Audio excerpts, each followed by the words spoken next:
Muito obrigado, Sra. Presidente da Assembleia da República.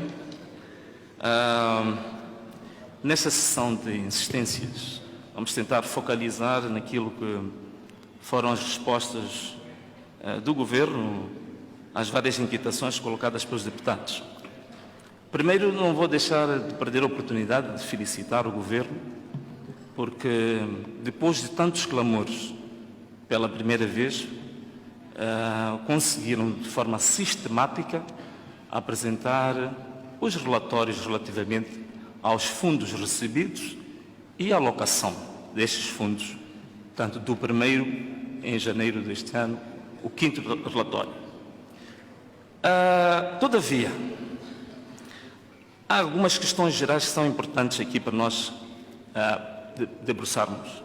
A primeira é que o próprio relatório, o quinto relatório do Ministério das Finanças, assim como o PowerPoint que foi apresentado por Sua Excelência Ministro das Finanças, em que diz que trouxe praticamente o extrato da conta e que ia trazer toda a contabilidade do Estado para aqui, entendi isso como algum lirismo, alguma poesia, porque, de fato, a pergunta que foi colocada pela Renamo é que nós estamos preocupados com o detalhe. E o que foi apresentado aqui, em nenhum momento se pode dizer que foram detalhes de execução dos fundos recebidos. É preciso, e penso que o Sua Excelência Ministro das Finanças percebe muito bem este conceito, uma coisa é execução orçamental, outra coisa é alocação. Portanto, dizer que o setor da saúde vai receber 100 milhões, para a proteção social vai receber 50 milhões, isso não é execução, isso é alocação. Portanto, a execução que nós estávamos aqui à espera era o detalhe em que medida é que este dinheiro foi usado, como é que foi usado. Por exemplo, nos concursos ou nas adjudicações em regime de ajuste direto, que empresas é que foram adjudicadas, quais foram os concursos, quais foram os valores para cada uma das empresas. Este detalhe não existe, nem no site do Ministério da Saúde, nem no site do Ministério das Finanças. Alguma informação que existe até a nível do consumo público são algumas organizações da sociedade civil que fizeram pesquisas paralelas e que chegaram a fazer o rastreio de como é que estes fundos foram usados. Mas o Governo, nem o Ministério da Saúde, nem o Ministério das Finanças, consegue responder de forma cabal a nossa pergunta, que é o detalhe da execução. Isso não foi respondido. Outra questão que também é interessante aqui nós notarmos, relativamente ao setor da saúde, né?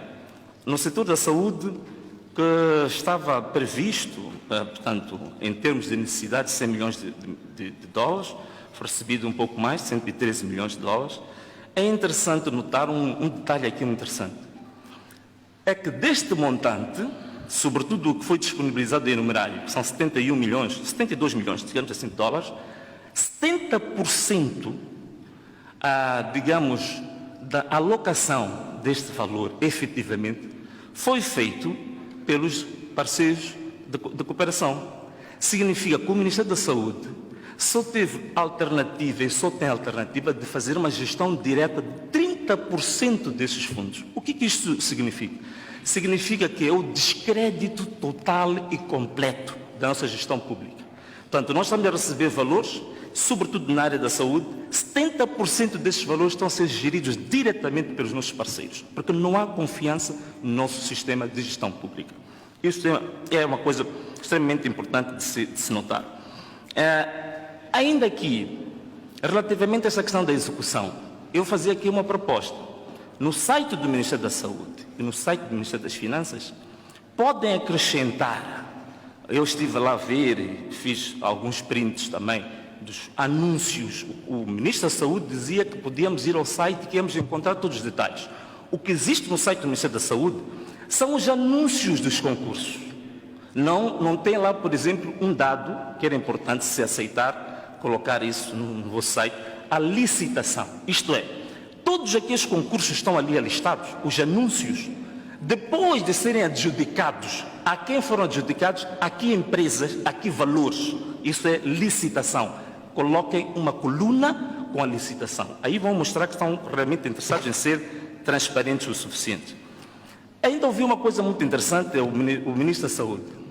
Por acaso, eu fiquei impressionado. Quando ele diz que diz que já estão a ser feitas auditorias independentes relativamente à gestão destes fundos. E vi um pouco de retração no Ministro das Finanças, que não fala em nenhum momento de auditorias independentes, fala da auditoria da Inspeção Geral de Finanças, né, que é o auditor interno, e do Tribunal Administrativo. Portanto, notamos que está totalmente retraído para uma auditoria independente que era mais transparente, que é mais ousado. Isto fala o Ministro da Saúde. Mas eu gostaria que o Ministro da Saúde, de fato, viesse nos dizer, depois de do nível de execução que foi feito com os fundos recebidos, se há algum relatório intercalar dessa auditoria independente. Eu gostaria de ver isto, porque, pelo que eu me recordo, das auditorias independentes que foram feitas no Ministério da Saúde, a última, por exemplo, em 2017, foi feita por uma empresa, digamos, SPA África Limited, fez por acaso um trabalho muito interessante. E o resultado desta auditoria independente mostrou que o Ministério da Saúde é gerido de uma forma catastrófica, totalmente. Por exemplo, estive aqui a ouvir o Ministro das Obras a dizer que o velho problema caricato sobre o ajuste direto. O ajuste direto não é apenas, não é um delírio da sociedade civil, nem dos moçambicanos, questionar a questão do ajuste direto, porque o ajuste direto é o principal fator da grande corrupção que existe na adjudicação das obras no Estado. Esta mesma auditoria que eu estava aqui a me referir, por exemplo, no período de 2014 até 2019, levanta aqui alguns dados muito interessantes. Por exemplo, 61% das obras do MISAL, assim como do Centro de Medicamentos e Artigos Médicos, foram todos eles, neste período, 61%, todos eles adjudicados por ajuste direto.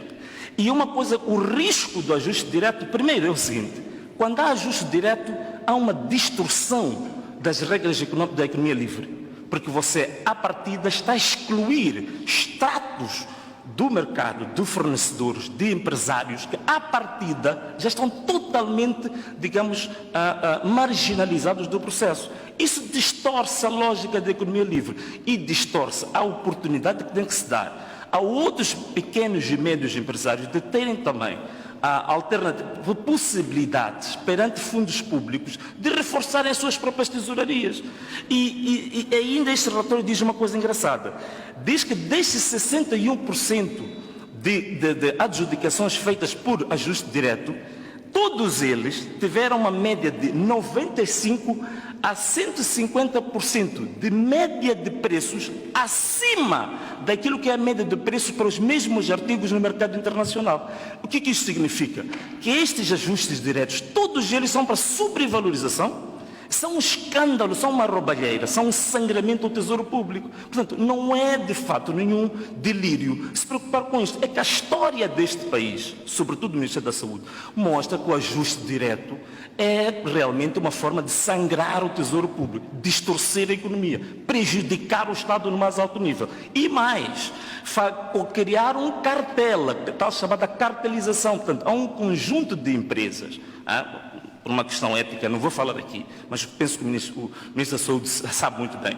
Estas obras todas, estas adjudicações, os equipamentos de proteção individual, a reabilitação das infraestruturas das unidades sanitárias, há um conjunto de 5 empresas cativas, são chamadas assim até, na análise que são feitas pelas empresas, digamos, especializadas. São empresas cativas do Ministério da Saúde. Significa que mesmo aquele critério que estava a falar aqui o Ministro das Obras, de que há o critério dos lotes, que há 3 cotações, depois são as mesmas empresas que vão para o primeiro lote, são excluídas no segundo e as outras são excluídas no terceiro. Mas na globalidade de todos os lotes, são 5 empresas. Se quiser, posso dizer os nomes destas empresas, tanto nas obras públicas, assim como no Ministério da Saúde. São as mesmas empresas. E um caso mais grave o Presidente da República, ainda no ano passado, prestou uma comunicação à nação, que falou, por exemplo, na área da construção civil, são cerca de 30 mil empresas que decretaram falência. Quer dizer, e nós estamos a dizer que temos um fundo para alavancar a economia moçambicana, temos um fundo para ajudar as pequenas e médias empresas, temos 30 mil empresas falidas e continuamos a dar o pouco dinheiro que recebemos às mesmas 5, 6 empresas que estão ligadas a pessoas diretamente ligadas à elite política. Por exemplo, um exemplo, só para não dizer que estou aqui a falar de forma muito abstrata. Por exemplo, em relação às obras públicas, por exemplo, em relação às obras públicas, nós tivemos um caso em que cerca de 1,5 milhões de meticais foi para uma empresa cujo acionista maioritário é o atual presidente da Federação dos Empreiteiros de Moçambique, que tem ganho tantos outros concursos também. Então, temos este cenário, o antigo diretor clínico do Hospital Central tem uma empresa também que tem ganho e ganhou boa parte de milhões de dólares deste processo. Portanto, se não vou alongar-me, mas são 5, 6, 7 empresas, não mais do que isso. Portanto, isto é um cartel, está fechado. Está fechado, são as mesmas pessoas que estão a beneficiar, as mesmas pessoas e não mais do que isso. Portanto, saltando isso, vamos, por exemplo, outra coisa que eu achei muito interessante é em relação aos equipamentos de proteção individual, que o ministro diz que neste momento já não é nenhum problema. Não só continua a ser um problema os equipamentos de proteção individual, como ainda continua sendo um problema a questão que discutimos no ano passado, sobre os direitos dos profissionais de saúde. O que aconteceu da nossa discussão do ano passado para cá, houve uma evolução. A Ordem dos Médicos e a Associação Médica têm encontros periódicos com o ministro. Todos nós sabemos disso. Portanto, houve mais diplomacia, sim, há mais conversa, há mais abertura, há mais café. Mas os direitos efetivos que nós falamos aqui, que são cerca de 4 direitos que estavam em causa, nenhum deles teve avanço.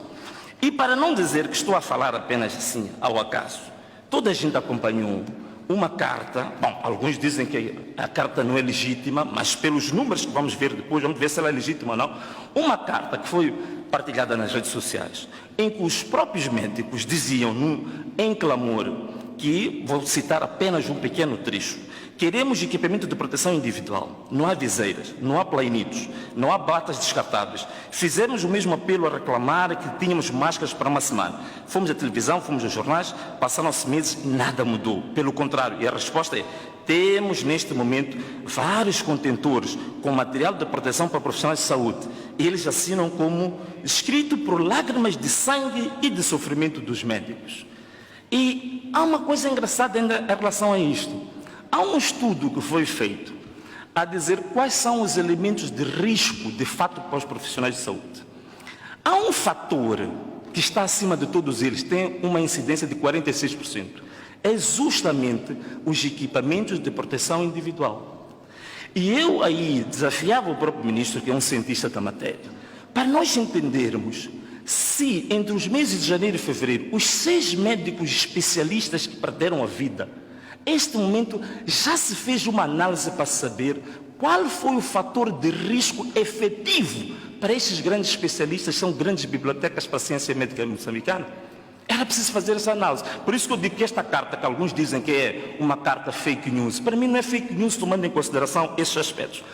Ainda mais, a questão agora agravou-se, porque já não é um problema dos médicos. Penso que o seu ministro deve ter recebido na sua mesa um outro assunto, para mostrar que a situação no setor da saúde está grave. Um outro assunto que já trasvasou da circunscrição dos médicos, agora também nós temos o pessoal administrativo, afeta as unidades sanitárias, sobretudo a carta chegou ao seu ministro, é pessoal administrativo afeta as unidades sanitárias sob tutela do Serviço de Saúde da cidade de Maputo. Penso que o seu ministro deve ter recebido essa carta, porque esta carta vem na sequência de um decreto do Conselho de Ministros, bem sabe, de atribuição de 30% de subsídio para o pessoal administrativo. Que esse subsídio foi pago durante 3 meses e foi cortado por um instrumento abaixo do decreto. Não vou dizer quem escreveu, o ministro sabe porque a carta está consigo. Este é um clamor. E vem assinado por quem? Não são 2, não são 3. Pessoal administrativo. Esta carta vem assinada pelo pessoal administrativo, vejam só, para ver o quão grave é. Hospital Geral José Macambo Hospital Psiquiátrico de Inflene, Hospital Geral de Xamanculo, Hospital Geral da Plana Caniço, Hospital Geral da Mavalane. Portanto, é grave a forma como está sendo gerido este Ministério. Os problemas são os mesmos, a linguagem é diferente, mais romântica, mais diplomática, mas o problema real e o cancro está lá colocado, não é?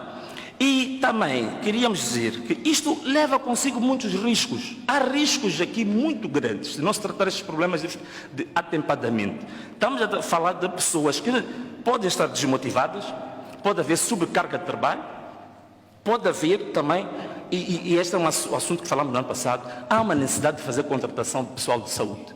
Há 300 médicos que estão na situação de desempregados e o nosso sistema de saúde está quase a implodir. É urgente fazer enquadramento destas pessoas. Bom, outra questão que se calhar possa tocar, já não muito do setor da saúde, mas relativamente ao orçamento do Estado, nós sabemos que a repartição que foi feita das necessidades, tínhamos também a parte das receitas, das perdas de receita fiscal. Então, tínhamos lá previsto cerca de 200 milhões de dólares, mas que conseguiu-se arrecadar um pouco mais de 300 milhões de dólares. Bom, a questão que se coloca é o seguinte: se queríamos dinheiro para o Orçamento Geral do Estado, porque devido à Covid, né, houve a retificação dos pressupostos, não é? Portanto, reveu-se em baixa a previsão do crescimento do PIB. Então, o que estava previsto era uma arrecadação de receita de 225 mil milhões de meticais. E baixou-se, por causa do risco da Covid, de 225 mil milhões de meticais para 204 mil milhões. Mas o que é que acontece? O relatório de execução de 2020, curiosamente feito pelo governo, portanto não é uma entidade suspeita, dá uma indicação muito interessante. É que a autoridade tributária conseguiu arrecadar 230 mil milhões de meticais. Não sei se estão a perceber o que estou a dizer. Estou a dizer o seguinte: havia receio de alcançarmos 225 mil milhões de meticais em receita fiscal. Por isso, recebemos dinheiro de fora. Mas, paradoxalmente, a autoridade tributária alcançou em 100% a sua realização dos seus objetivos, alcançando 230 mil milhões de meticais. Logo, o valor que foi dito que foi para o Orçamento Geral do Estado, os 300 milhões de dólares, o ministro Maliano tem que nos explicar onde é que está a aplicar esse dinheiro, vai para onde? Porque se for problema da receita fiscal, esse problema não foi sanado porque a autoridade tributária alcançou as metas. Esse dinheiro foi usado para onde? E isso tem a ver com outra rúbrica que foi prejudicada, que é a rúbrica das transferências das famílias. Portanto, só se conseguiu 38 milhões de dólares, que representa mais ou menos cerca de 16% do previsto. E esta rúbrica continua, é por isso que há o clamor, a minha colega ainda falou, da população de Niassa que está à espera de receber nos telefones o tal subsídio de 1.500. Por quê? Porque só se arrecadou, só se alocou às transferências das famílias apenas 38 milhões de dólares, 16%. Não há dinheiro para isso. Mas há dinheiro a mais que foi para o Orçamento do Estado, sem razões de ser, porque a autoridade tributária alcançou. Então, é preciso clarificar isso, eliminar essas dúvidas Sua Excelência Ministro das Finanças. Outra questão, micronegócios. Micronegócios, esta questão do BNI, que não vale a pena falar, toda a gente já conhece. Este BNI tem que ser percebido o que é o BNI. Quer dizer, o BNI, todas as linhas de crédito que o BNI tem, vem sempre dinheiro de fora. E vem dinheiro de fora como? Se não vem diretamente do Orçamento Geral do Estado, vamos sempre à vaca leiteira. INSS. No ano passado houve uma linha de crédito de 600 milhões de meticais. Veio de onde? INSS. Agora também temos aqui o equivalente a 9 milhões de dólares para a tal linha de crédito BNI Covid-19. Vindo de onde? Do INSS. Quer dizer, não se vai brincar aqui com coisas sérias. Afinal de contas, este BNI o quê? É uma lavandaria? O que é? Uma lavandaria financeira? E é preciso, digo sinceramente, por causa do tempo, há necessidade de haver uma auditoria independente, eu desafio o governo a fazer isso, do INSS e do próprio BNI, porque me parece um cartel, me parece mais uma lavandaria que outra coisa qualquer. Em relação às obras públicas, penso que já levantamos isto, mas só queria dizer ao Ministro das Obras Públicas que há uma organização que deve conhecer, chama-se Centro de Aprendizagem e Capacitação da Sociedade Civil, SESC. esta organização fez algum trabalho relativamente à questão das obras públicas que estão sendo feitas no âmbito da Covid, dos sanitários, por aí fora. Uma coisa engraçada é que, neste momento, apesar da província da Zambésia e a província de Nampula terem maior, digamos, fragmento da população moçambicana, em relação às escolas, até dezembro de 2020, só tínhamos 16% das escolas aptas para a reabertura das aulas. Estou a falar de Nampula. Na Zambésia, 22%. Portanto, é real a questão que foi levantada sobre o temor relativamente à qualidade das obras, a transparência neste processo. Para terminar, queria falar também do Banco Central. O Banco Central tem uma reserva líquida bruta subiu agora de quase 4 mil milhões de dólares. Por que o país está todo momento a mostrar-se miserável perante o mundo? Estamos sempre a pedir, daqui a pouco, estamos a receber 200 mil dólares como país. Está bem, precisamos. Mas tem que haver um pouco de dignidade neste país. Há questões que nós próprios podemos investir. Se há reservas líquidas no Banco Central, 4 mil milhões de dólares, por que não, por exemplo, nós mesmos, neste momento, se bem que concordo que assim seja, neste momento há determinados investimentos na área da saúde que nós podemos fazê-lo. Que não precisamos ficar à espera de um donativo de 200 mil dólares, quando nós temos 4 mil milhões de dólares em reservas líquidas. Quer dizer, esta miserabilidade do nosso país, em quando é que nós vamos tomar um pouco da tal autoestima de que tanto se fala e começamos a fazer investimentos com o nosso próprio dinheiro que temos em reserva? E, por exemplo, também, falando nisso, por que não se abre um fundo de solidariedade, um fundo nacional, mobilizando o empresariado nacional, o Orçamento Geral do Estado, para um fundo nosso? Mas não pode ser um fundo que vá ao Orçamento Geral do Estado. Tem que ser aquilo que o FMI chamou de fundos extra-orçamentários. Portanto, para concluir, queria dizer apenas o seguinte, que o governo não respondeu nem de perto nem de longe à questão essencial, era o detalhe de como é que esse dinheiro está sendo usado. Quais são as empresas beneficiárias? Quais são os indivíduos beneficiários diretos dessas empresas? Quais são os concursos? Quais são os montantes de cada um dos concursos? Estas perguntas, nem o Ministro das Finanças, nem o Ministro da Saúde respondeu a isso, porque sabem que tudo é dinheiro para os bradas. Então, significa que, em termos de conclusão, mesmo com a maior generosidade e a maior misericórdia, no intervalo de 0 a 10, este governo, hoje, a sua prestação tem um valor de 2,5 valores. Mas não disse, e muito obrigado.